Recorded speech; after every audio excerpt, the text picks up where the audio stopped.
안녕하십니까. SPM 리서치의 김영재입니다. 고조되는 위기 그리고 기회, 우리가 시장 어떻게 봐야 될지 또 한번 생각을 해봐야 될 것 같습니다. 지난 주말에 고용지표 나왔었죠. 고용지표 관련해서는 제가 패드가 지표의 버블을 좀 해소해야 된다, 좀 과장된 측면이 있다, 그런 점을 좀 필요하다, 그런 점이 좀 필요하다, 이런 필요성을 강조했었던 점을 제가 말씀을 드려왔었는데, 이번 지표는 또 어떻게 봐야 될지 그것도 한번 좀 생각을 해봐야 될 것 같고요. 그런데 너무 깊게 들어갈 필요는 없다라고 생각이 드는 이유가, 제가 기본적으로 경제학자가 될 것인지 지금 투자자가 될 것인지 그걸 선택을 해야 된다 이거죠. 그렇다면은 지표를 너무 깊게 들어가는 것보다는 이 지표가 어떻게 시장에 먹혀 들어가고 있는가, 그리고 투자 관점에서는 어떻게 봐야 될지, 그러한 관점에서 접근하도록 하겠습니다. 그리고 커뮤니티 뱅크 관련해서 또 불안이 좀 고조되고 있는데, 사실 이 점에 대해서는 제가 패드하고 IMF가 지속적으로 반복적으로 계속 얘기를 해왔었던 문제고, 그 얘기가 되었었던 내용이 진행 상황은 물론 해법까지도 거론이 되어 왔었던 그런 위기성 재료이기 때문에 이 문제에 대해서는 사실 위기라 표현을 해야 될지 그것도 좀 의문이다, 이렇게 생각이 됩니다. 그렇기 때문에 시장이 충격을 받을 만한 이러한 재료들을 어떻게 봐야 될지, 그리고 그것을 기회로 삼아야 될지 아니면 정말로 위기에 대응을 해야 되는 그런 시기인지 또 검토를 해보도록 하겠습니다. 먼저 고용지표 한번 살펴보도록 하겠습니다. 제가 고용지표를 볼 때는 다른 것도 다 중요하다 이렇게 생각이 되지만 꼭 봐야 될 것은 인플레이션 자극 요인이 있는가. 그래서 시간당 임금 이쪽은 계속 살펴보고 있는데, 그것을 업종별 평균 임금하고요, 고용자 수가 얼마나 늘어났는가, 이것을 비교하면은 전체적인 임금 상승률이 구해질 수가 있죠. 근데 그 세부적인 내용을 보면은 어떤 내용으로 어떤 업종에서 고용자 수가 늘어났는지 우리가 찾아볼 수가 있고, 그렇다면 임금 상승률의 질적인 측면을 볼 수 있고 향후는 어떻게 될 수 있는지, 향후 전개 방향도 우리가 짐작 가능하겠죠. 그래서 그것을 작년 10월 달에 나왔었던 자료하고 이번 달 자료 한번 비교해 보도록 하겠습니다. 왼쪽에 있는 표가 작년 10월 달 자료고요. 오른쪽이 이번 달 겁니다. 그리고 여기 보시면은 업종별로 평균 임금이 어느 정도 수준에 있고 그 업종의 근로자 수가 얼마나 증감을 했는지 그것이 나와 있습니다. 그리고 그것을 왼쪽에 10월하고 비교해보면 또 10월 대비 이번 달이 어떻게 변화됐는지 알 수가 있죠. 근데 약간 좀 여러 가지 업종이 보이니까 헷갈릴 수가 있기 때문에 특징적으로 크게 변동한 업종을 제가 표시를 했습니다. 이렇게 빨간색으로 표시를 하고 업종을 명기를 했습니다. 정보 처리 쪽이요. 10월 달에 마이너스 증가율을 보였었죠. 근로자 수는. 그리고 임금은 고임금에 속하고 그것이 이번에 플러스로 전환을 했고요. 또 늘어난 쪽이 금융 비즈니스도 임금이 높은 측인데 늘어났습니다. 그리고 전문 비즈니스 쪽 늘어났고요. 근데 이쪽에 많이 있었던 레저, 호텔, 숙박 서비스 임금이 좀 낮죠. 그쪽이 노동자 수 증가가 10월 달엔 많았는데 이번 달에 툭 떨어졌습니다. 대강 이 정도만 딱 봐도 이번 고용지표가 어떤 식으로 해석될 수 있는지, 그리고 향후 전개 가능성에 대해서 우리가 이해가 갈 수가 있다라고 생각이 됩니다. 고임금 업종의 노동자 수가 많이 늘어났고 지금 산업의 변화 방향을 생각해보면 이러한 추세가 좀 더 이어질 가능성이 크다, 이렇게 볼 수가 있는 것이죠. 여기에 대해서 우리가 이렇게 저렇게 따질 게 아니라, 그리고 언론에서 어떻게 평가하느냐 그게 중요한 게 아니라 패드 쪽 인사가 어떻게 생각하는지, 그게 가장 중요하다라고 저는 생각이 됩니다. 지난 주말에 미셀 보우만 이사가 하와이 쪽에서 발언을 하나 하셨어요. 사우스웨스턴 은행대학원의 157자 은행장 총회가 있었는데 거기서 관련된 발언을 하셨습니다. 이 모임의 주제가 더 퓨처 뱅킹이기 때문에 은행업 관련된 얘기가 나오면은 커뮤니티 뱅크 얘기도 당연히 나와야 될 텐데, 커뮤니티 뱅크를 직접적으로 거론하진 않고 커뮤니티 뱅크를 포함해서 커뮤니티 뱅크를 어떻게 정의할 것인가, 또 그리고 그것에 대해서 은행 자체가 해결해야 될 문제들, 그리고 감독기관이 해야 될 일, 그렇게 일반론적인 얘기를 했고요. 우리가 좀 포인트로 삼아야 될 내용은 그런 커뮤니티 뱅크보다도 고용보고서 관련한 그 내용을 확실하게 표현을 했다라는 것이죠. 거기에 그 내용 중에서 가장 중요한 얘기, 포인트가 될 만한 얘기를 좀 뽑아봤습니다. 오늘 발표된 일자리 보고서가 이전까지 나타났었던 인플레이션을 해소하는 그러한 진전이 나타났었던 모습의 정체가 되었음을 시사한다. 그래서 정책 금리를 너무 빨리 인하하면 장기적으로 인플레이션을 2%로 되돌리기 위해서 향후에 정책 금리를 거꾸로 더 추가로 인상해야 되는 그런 상황이 나타날 수 있다. 그래서 통화정책 기조는 2%로 낮추기에 지금 현재 상황으로는 충분히 제약적이다 이렇게 생각이 되는데, 만약 인플레이션에 대해서 진전이 정체되거나 역전되었음을 나타내는 그런 데이터, 이번 고용지표 같은 거겠죠. 그렇다면은 향후 FOMC 회의에서 페더럴 펀드 레이트를 인상할 용의가 있다. 이제는 아예 인상을 할 용의가 있다. 이런 식으로 표현을 한 것이죠. 이러한 발언이 시장에 어떻게 영향을 미쳤는지도, 그날 채권 시장에 어떤 영향을 미쳤는지 우리가 잘 알고 있죠. 충격적으로 미친 그 영향은 단순히 고용지표뿐만이 아니라 이러한 내용이 불에다 기름을 붓는 그런 모습이었다. 이렇게 볼 수가 있겠죠. 관련돼서 시장에서 어떻게 반영이 됐는지 그것은 좀 이따 다시 말씀을 드리도록 하겠고, 커뮤니티 뱅크 쪽 얘기도 제가 한번 더 말씀을 드리도록 하겠습니다. 바우만 이사가 바로 이쪽 얘기를 하진 않았지만 이번 FOMC 미팅 이전에 제가 이 얘기는 계속 말씀을 드렸어요.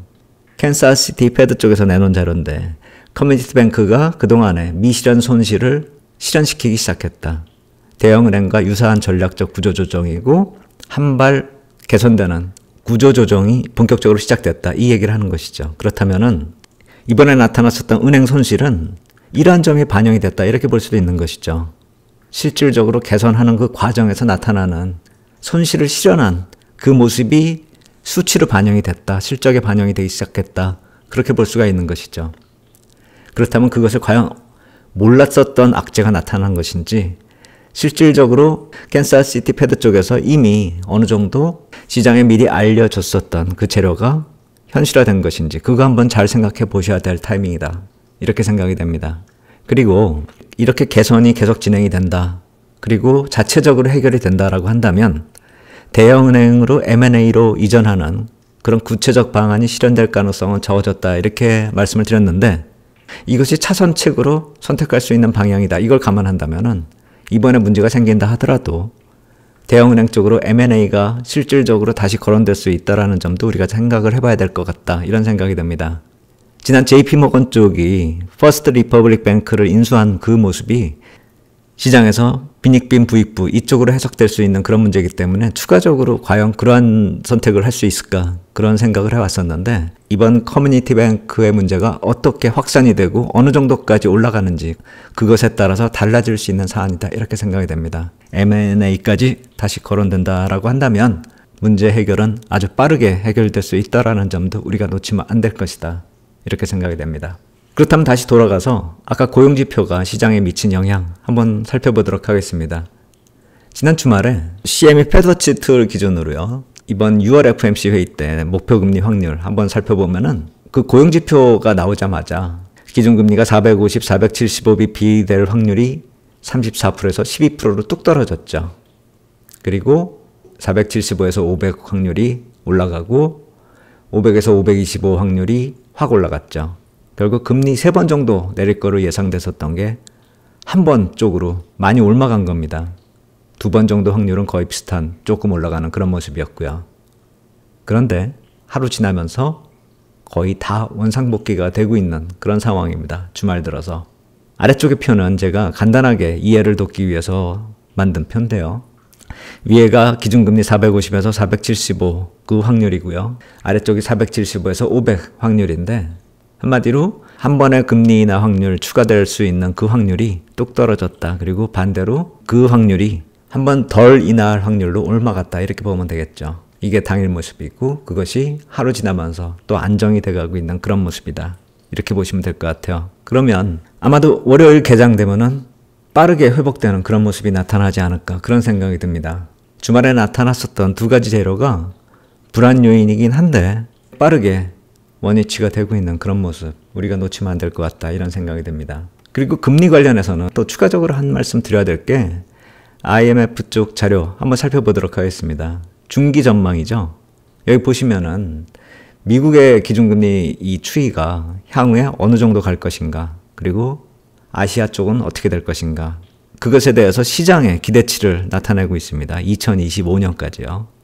여기 보시면은 미국의 금리가 더 많이 떨어지죠. 실제 수치는 그렇게 많은 게 아니에요. 페드의 점도표를 보면은 3.25에서 4 정도로 보고 있는 것이고 중간값 구하면 3.5에서 3.75 정도 되는 것이죠.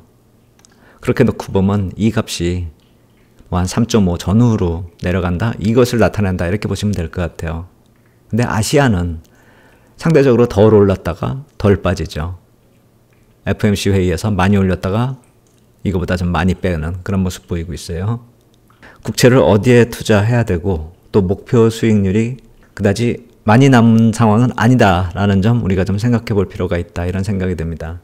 제가 항상 말씀드리듯이 10년물 기준으로 4% 이하로 이미 내려온 상황 그리고 3.75를 넘나들고 있는 그런 모습들 추가적으로 얼마나 수익을 낼 수 있을지 투자 선택에 있어서 좀 우리가 많이 생각을 해야 될 것 같다. 이 전망치, 중기 전망치로 한번 생각을 해보셔야 돼요. 2025년 기준으로 3.5% 전후 미국 기준금리가 그렇게 될 수 있다는 점 생각해 보시고 목표 수익률 계산을 하셔야 돼요. 그리고 또 하나는 2년 뒤까지 생각할 그럴 겨를이 없다라고 생각이 돼요. 금리가 이렇게 좀 전환이 돼서 내려오는 모습 팬데믹 직전에는 제가 이렇게 빨갛게 표시를 했잖아요. 이때 금리 다시 올려야 되느냐? 계속 좀 지켜봐야 되느냐? 그런 고민에 빠져 있었던 그런 상황이었어요. 그냥 제로로 다시 가는 그런 상황이 아니었다라는 것이죠. 그렇다면 이번에 만약에 금리 인하를 시작을 해가지고 몇 번 금리를 인하했을 때 한 1년 정도 만약에 추가적으로 시간이 지나갔을 때 과연 계속 금리를 인하하는 그런 모습으로 이어질지 아까 본 표는 2025년까지 표가 나와 있지만 2024년 이후에 금리 방향 아무도 알 수가 없어요.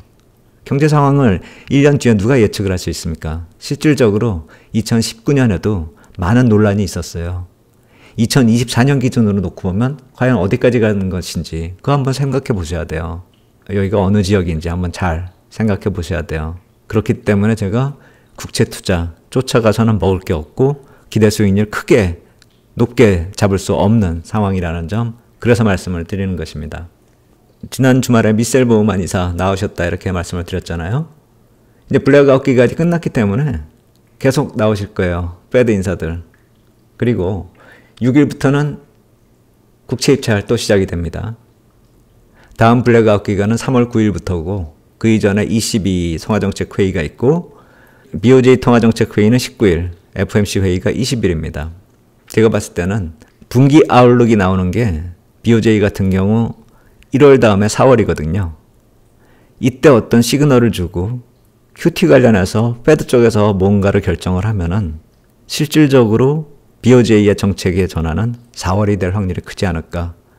BOJ하고 ECB는 분위기 잡고 페드 쪽에서 QT 쪽에 대해서 어느 정도 스탠스가 결정이 되면 실질적인 변화는 3월부터 페드가 만들고 ECB와 BOJ는 4월부터 추가될 ECB와 BOJ는 그 이후부터 영향력을 더 추가할 것이다. 이런 생각이 듭니다. 그렇기 때문에 뜨거운 봄에 대해서는 그 이전부터 페드 인사들이 어느 정도의 분위기를 만들어줄 것인지 그리고 본격적으로는 3월 블랙아웃 기간 이전 얼마 전부터 시작될 수 있다는 점 우리가 좀 생각을 해봐야 될 것 같습니다. 이러한 일정들이 좀 많잖아요. 제가 진행되면서 또 말씀드리도록 하겠습니다.